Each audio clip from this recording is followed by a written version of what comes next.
Yeah,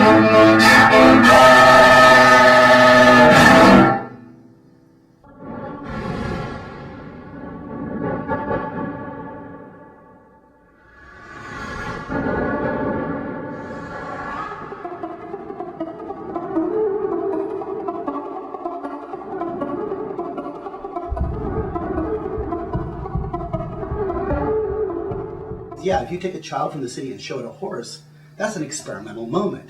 But the child doesn't go, let me think about the entire history of evolution and how horses came to be. No, what they do is like, oh my God, that's so huge and frightening, and I want to get closer to it.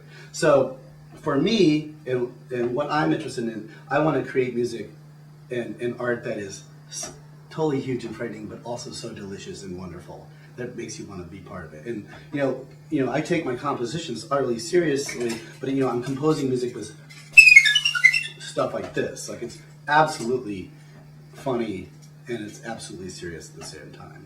So.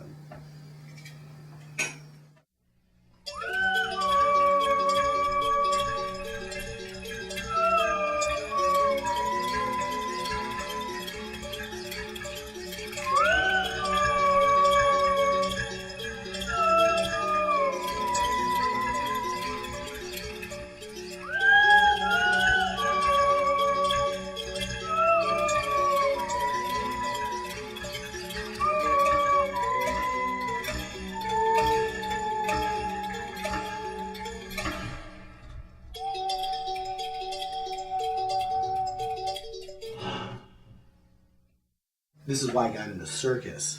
Is like I can play some big modernistic, chord clusters for a bunch of people standing like this, or I can play some modernistic chord clusters while someone puts a sword this long down their throat or hangs from a rope. And if I do it in conjunction with this stuff, you have an audience full of people that's really appreciating it on this real level, and it's so exciting. I mean, if you have someone hang from the air, the message is simple. If they fall, they die.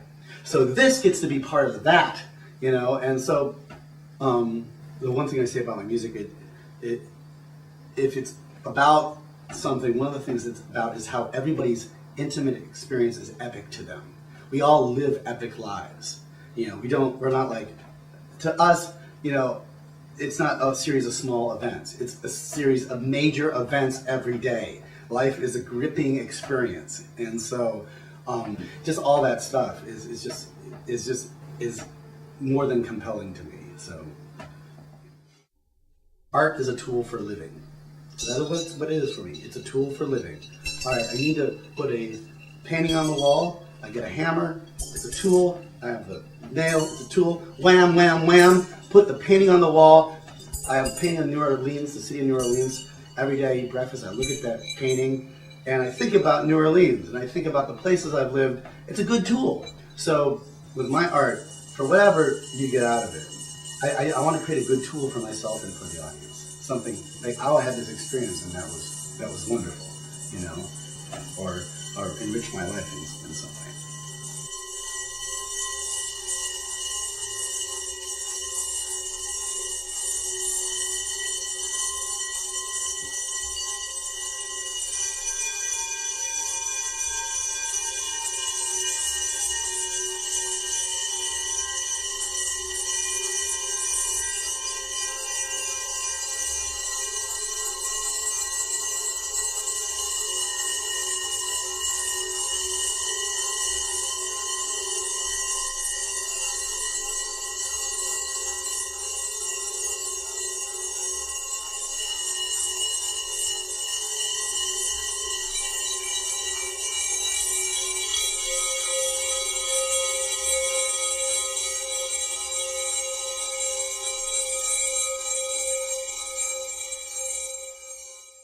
And the flute piece is I'm breathing in the flute and I'm tapping the keys. It was really quiet, and I did for a modern dance piece, and I did it acoustically. And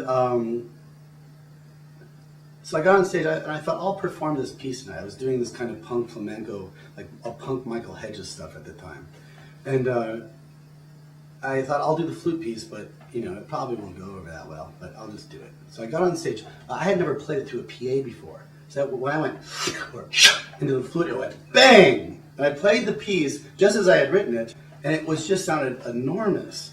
And it was like if you got on a tricycle and it suddenly went 50 miles an hour, and you could still steer and you still had control, but it was so much bigger than anything that I had written.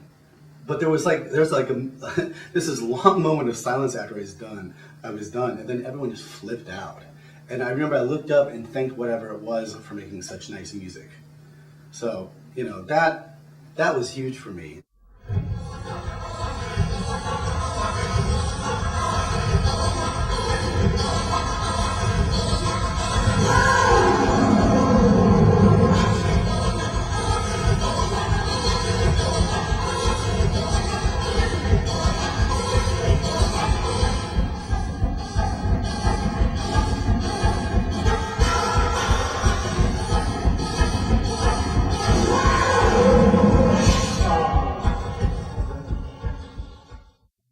I'm playing 4 against 7 or whatever with my fingers. I have geeky intellectual music, but basically I want music for me to do the same things it does for a good 99% of everybody else on the planet, which is to convey spiritual, emotional, and most important, sublingual information.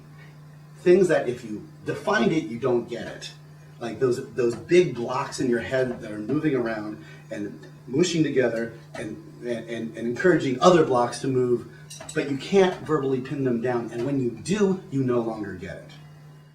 I wrote a dirge for myself, and this chord progression is part of that. Just in case I die, I want them to play something I like for my dirge.